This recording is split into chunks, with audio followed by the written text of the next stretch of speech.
तो पहला क्वेश्चन है, Aftab tales his daughter 7 year ago, 7 साल पहले। आफ्ताब ने बोला अपने बेटी से 7 साल पहले, I was 7 times as old as you were then, आपसे 7 गुना बड़े थे हम, थे मतलब पुरानी बात। Also 3 year from now I shall be 3 times as old as you will, it is not this interesting, is not this interesting, क्या ये इंटरेस्टिंग नहीं है। Represent this situation algebraically and graphically. तो कुल मिला के ये बात हुई, आफ्ताब ने बोला अपनी बेटी से कि 7 साल पहले मैं तुमसे 7 गुना बड़ा था। तो पहले हम कंसीडर कर लेते हैं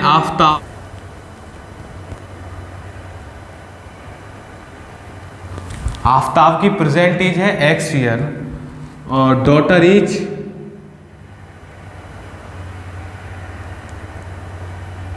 मान लीजिए y।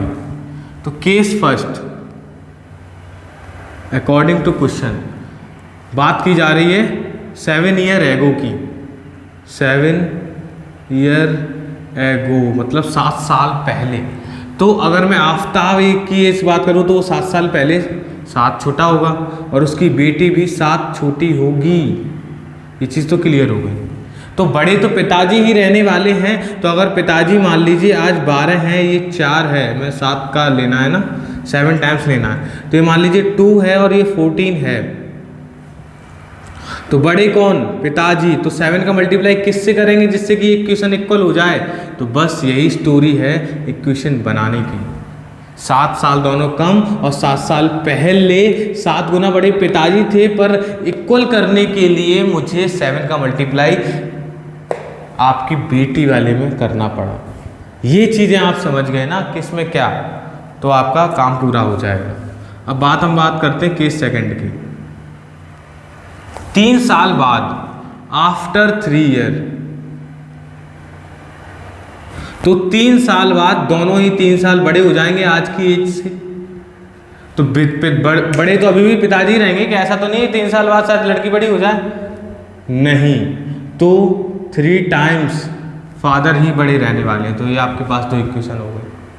ये 2 इक्वेशन हो गई। ये अलजेब्रिकल रिप्रेजेंटेशन आप वैसे तो है, पर आपको एकदम simple a1x plus b1y plus c1 equal to 0 वाली चाहिए। तो आपको इसको कन्वर्ट करना होगा। ये हो गई 7y और 49, जैसा इधर ले आओ तो x माइनस के 7y और प्लस के 42 इक्वल टू 0, और ये हो जाएगी x plus 3y plus 9, x minus के 3y माइनस के 6 इक्वल टू 0। ये आ गई आपकी अलजेब्रिकली रिप्रेजेंटेशन। अब हम बात करते हैं ग्राफिकली की। तो सीधी सी बात, एक्स वाई की वैल्यू x और y, x बराबर 0 तो y बराबर तो बड़े आराम से आ जाएगा, ये माइनस का उधर माइनस माइनस कट के 6 आ जाएगा प्लस का।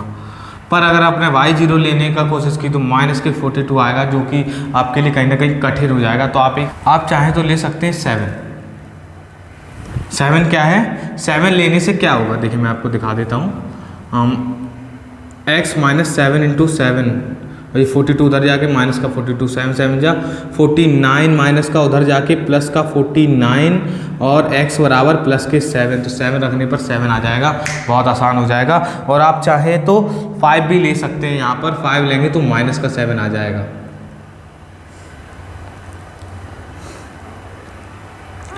ठीक है ना। तो इसी भाषा में मैंने आपको 3 पॉइंट दे दिए।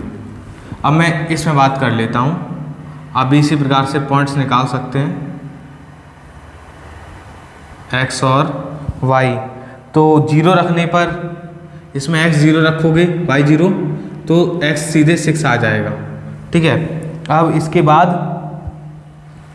सिंपल क्या है, इसमें आप क्या ले सकते हो कि y की जगह 1 मान लो, बड़ा नंबर हो जाएगा थोड़ा सा। y की जगह अगर आपने +1 माना तो ये माइनस माइनस प्लस के और ये 9 हो जाएंगे। तो आप करें -1 मान लीजिए। देखिए समझ की बात है, सारा समझ का। आप जितना छोटा नंबर बनाएंगे आपको ग्राफ बनाने में उतनी आसानी हो जाएगी। -1 लेने से क्या होगा, ये प्लस का 3 हो जाएगा, x + 3 माइनस का 6 बराबर 0, x माइनस का 3 बराबर 0 और x बराबर 3, एकदम कूल। इसके बाद आपको ग्राफ बनाने को रह गया है, आप ग्राफ बना लीजिए। आपकी मैक्सिमम लिमिट क्या है, देखिए 7 और -7 x की, तो दिक्कत वाली बात नहीं है। अगर ये 42 वाला ले लेते तो लेने के देने पड़ जाते हैं। 1 2 3 4 5 6 7 और ये आगे तक जा रही है, 1 2 3 4 5 6 7 और ये आगे तक जा रही है। और नीचे भी 7 प्लस तक है और माइनस में 1 तक है, तो आपको ज़्यादा ज़रूरत नहीं है, उस ऊपर ज़्यादा चाहिए। 1 2 3 4 5 6 7 चलिए जल्दी बना लेते हैं। 0,6 कहाँ होगा, 0,6 आई थिंक यहाँ पर नहीं, कहाँ जा रहे हैं, 1 2 3 4 5 6 ये हो गया 0,6। अब बताते हैं 7,7 कहाँ पर होगा, 1 2 3 4 5 6 7 7,7 यहाँ पे हो गया। चलिए कोई बात नहीं, वो उसके में जा रहा है तो अब जा रहा है तो उसकी मर्जी, जाने दो, क्या कर सकते हैं। x की वैल्यू -7 होने पर 5, तो मतलब वो ज़्यादा उतर नहीं रहा है, काफ़ी स्ट्रेट है, काफ़ी हद तक इस तरीके से है। और इस इक्वेशन का नाम होगा x माइनस के 7y प्लस के 42 बराबर 0। ये थोड़ी तिरछी है और दूसरे 6,0 6,0 1 2 3 1 2 3 6,0 ये गया 3, -1 3, -1 3 -1 यहाँ पर होगा, ये पॉइंट गया और ये गई लाइन। अब कहोगे सर ये दोनों तो मिल ही नहीं, सॉल्यूशन आ नहीं रहा, तो हमें सॉल्यूशन निकालना भी नहीं, हमें बस रिप्रेजेंटेशन देनी थी। सॉल्यूशन निकालना होता तो इसमें ग्राफिकल मेथड से कठिन हो जाता, और दूसरी बार रिप्रेजेंटेशन देनी हमने दे दी। और इसके मैं अपने हिसाब से कुछ नॉलेज देना चाहता हूँ आपको, तो इसमें ये है कि ये दोनों लाइनें पैरेलल तो नहीं दिख रही, आप यहाँ से भी चेक कर सकते हैं, इनके रेशियो सेम नहीं, 1:1 7:3 सेम नहीं है, तो पैरेलल तो हो नहीं सकती, इंटरसेक्टिंग होनी कहीं ना कहीं मिलेंगी, बस इस ग्राफ पे हम नहीं बना पा रहे हैं, ये कहाँ पे मिलेंगे। ठीक है, बस मुझे रिप्रेजेंटेशन देनी थी ग्राफ की, जो मैंने आपको दे दी है। ये गया पॉइंट आपका 1 2 3 1 2 3 0,6। 2 पॉइंट लिखने होते हैं आपको, आप चाहो तो ये वाला भी लिख सकते हो, -7,5। The coach of a cricket team by 3 bat and 6 ball at 3,900 rupees. तो आप देख सकते हैं यहाँ पर सबसे पहले आपको यहाँ ये कंसिडर करना होगा, the cost of 1 bat, let cost of 1 bat is x, cost of 1 ball is y। Case दिए, केस फर्स्ट इन्होंने क्या कहा है, इन्होंने खरीदे हैं 3 बैट, यानी कि 3 × x, 3 बैट की कॉस्ट x है, तो 3 × बैट की x मल्टीप्लाई, उसके बाद इन्होंने बोला है 6 बॉलें हैं, तो 6y = 3,900। आप इसे थोड़ा सा सिंप्लीफाई करने के लिए 3 कॉमन ले लेंगे और 3 से जब डिवाइड करेंगे तो 3 से ये कट जाने पर 1300 बचेगा। तो मैं यहाँ पे डायरेक्ट लिख दे रहा हूँ 1300 और ये 3 भी हटा दे रहा हूँ, क्योंकि ऐसा ही करना चाहिए आपको, हर चीज़ लॉन्ग वे में नहीं लिखनी चाहिए, क्योंकि आपको उतना समय नहीं होता है चीज़ों को करने का, है ना। पर मैं समझा इसलिए दिया जिससे कि आप समझ पाएँ और आगे के लिए भी चीज़ें हो जाएं क्लियर। उसके बाद बोला है उसने एक एनोदर बैट खरीदा, बैट एक और, पहले 3 खरीदे फिर एक और खरीदा, उसके बाद 2 गेंदें और खरीदी, पहले 6 खरीदी फिर खरीदी 2, तो वो पड़ी 1300 की।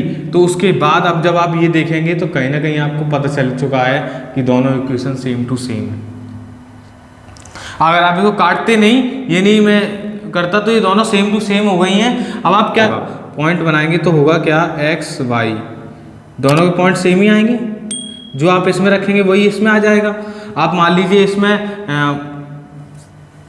y की जगह आप मान लीजिए 200 रखते हैं, तो 200 × 2 कितना हो जाता है, 200 × 2 हो जाएगा 400, इधर जाके ये आ जाएगा 900।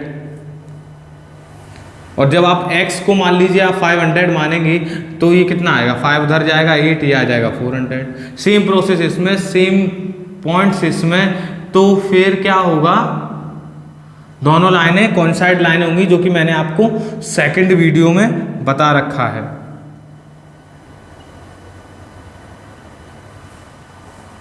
सेकंड या फर्स्ट वीडियो में, क्लियरली मुझे भी याद नहीं है, मैं आपको लिंक डिस्क्रिप्शन में भेज दूंगा, देख लीजिएगा आप। दोनों के कोऑर्डिनेट सेम ही आएंगे, आप ज़्यादा सोचने की जरूरत नहीं है। जब दोनों आप बनाएंगे तो ध्यान रखिएगा, यहाँ पर आपको 100 का बनाना होगा, 100, 200, 300, 400, 500, मैक्सिमम 900 तक जा रहा है एक्स में, तो 500, 600, 700, 800, 900। और इसमें देख लीजिए, क्योंकि इसमें 0 पर 1300 आता है ना, तो ग्राफ का क्या है, y में ये मैक्सिमम 400 जा रहा है, 1 2 3 4 5 6, तो जब आप 9 और 2 बनेगा तो ये जाएगा 9 और 2, यानी कि यहाँ पर, फिर 5 और 4 बनेगा तो ये जाएगा 5 और 4 यहाँ पर, और इन दोनों से मिलके एक लाइन जाएगी। एग्जैक्ट नहीं बन रही मेरी, पर मैं बता रहा हूँ आपको, साइड से ग्राफ में दे दूंगा, आप देख लीजिएगा। शायद उसमें ये पॉइंट ना हो, पॉइंट अलग होंगे, तो आप देख लीजिएगा, ठीक है ना। आपको ग्राफ लाइन मिल जाएगी और दोनों पॉइंट सेम होंगे, इसके उसके पॉइंट सेम हो गए, तो आपको समझ में आ जाएगा। तो ये आपका हो गया। क्वेश्चन नंबर 3 में बोला है the cost of 2 kg Apple and 1 kg Apple grapes on a day was found 160 rupees, है ना। 2 किलो सेब और 1 किलो अंगूरों की कीमत एक दिन 60 रुपये है। आफ्टर ए मंथ, एक महीने बाद 4 किलो सेब और 2 किलो अंगूरों की कीमत 300 रुपये। Represent this situation algebraically and graphically. तो सबसे पहले आपको यहाँ पर कंसीडर करनी पड़ेगी the cost of 1 kg Apple and same, Apple के बाद क्या था, ग्रेप्स।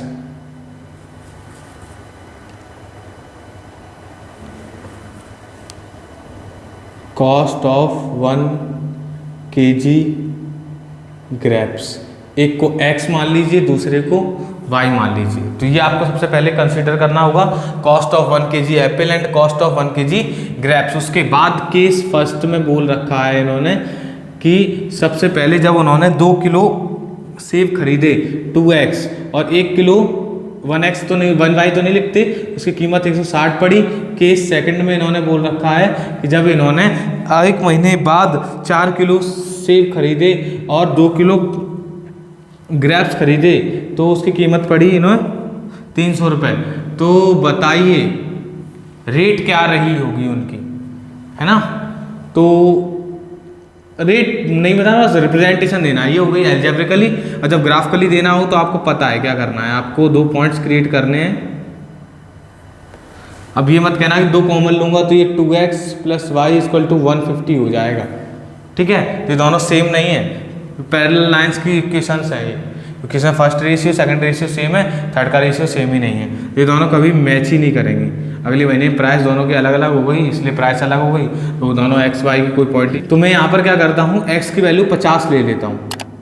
आप कुछ भी ले सकते हैं, है ना, पर आप देख लीजिए आपके x और y की वैल्यू ज़्यादा बढ़ जाएंगी। तो मैं एक एवरेज सही वैल्यू ले लेता हूँ, x की वैल्यू 50 लूँगा, तो 50 × 2 100 इधर जाके y = 60, और y की वैल्यू अगर मैं ले लेता हूँ यहाँ पर इसकी वैल्यू 60 ले लेता हूँ, तो 6 दूनी 12 120, और इधर आके ये 40 हो जाएगा, है ना। 12 120 40 कितने आसानी से आ गई। अब मैं इसमें निकाल लेता हूँ x और y, x और y।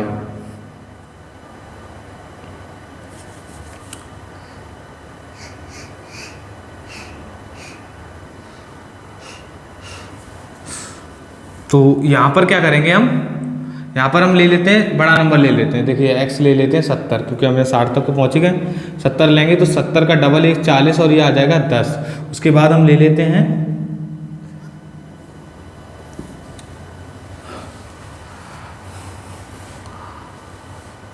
तो मैंने ले लिया 70 और 10, और उसके बाद मैं ले लेता हूँ 80 और -10।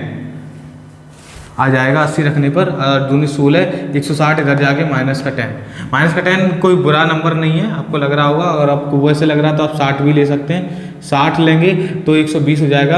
एक्चुअली में क्या है, मैंने ग्राफ उस हिसाब से बना रखे हैं, उठा रखे हैं, जिससे कि आपको दिक्कत ना हो। 60 120 इधर जाएगा तो ये 30 बचेगा प्लस का, और यहाँ अगर आपने 80 ले लिया तो माइनस का 10। तो आप जब ग्राफ बनाएंगे तो आपको क्या पता चलेगा, 50 और 40, तो आप 10, 20, 30, 40, 50, 60, 70, 10, 20, 30, 40, 50, 60, 70, 10, 20, 30, 10, 20, 30। ठीक है, खत्म करते हैं। 50 और 40, 1 2 3 4 5, 50 और 1 2 3 4, ये करीबन यहाँ पे होगा। उसके बाद 60 और 40, 60 मतलब नेक बढ़ा और ये नेक कम हो गया, तो ये लाइन बन गई इस तरीके से। ठीक है, मैं आपको ग्राफ दे दूंगा साइड से इन पॉइंटों का, उसमें आपको बता रहा हूँ, एक आइडिया दे रहा हूँ आपको, वहाँ प्रॉपर ग्राफ मिल जाएगा। इसके बाद हम दूसरे बनाने बैठेंगे तो x की वैल्यू 70 होने पर y की वैल्यू 10 होती है। 70 और 10, 3 3 6 और 1 7, मतलब 10 यहाँ पर हो गया। और 80 और 10, 80, अब ये शायद सही ना हो, -10 मतलब यहाँ पर है, तो आप कहीं ना कहीं देख पाएंगे ये भी पैरेलल ही जाएगी इसके। ठीक है, आपको प्रॉपर ग्राफ आपको साइड से मिल जाएगा। ठीक है, तो ये आपकी इस प्रकार से एक्सरसाइज खत्म हो गई।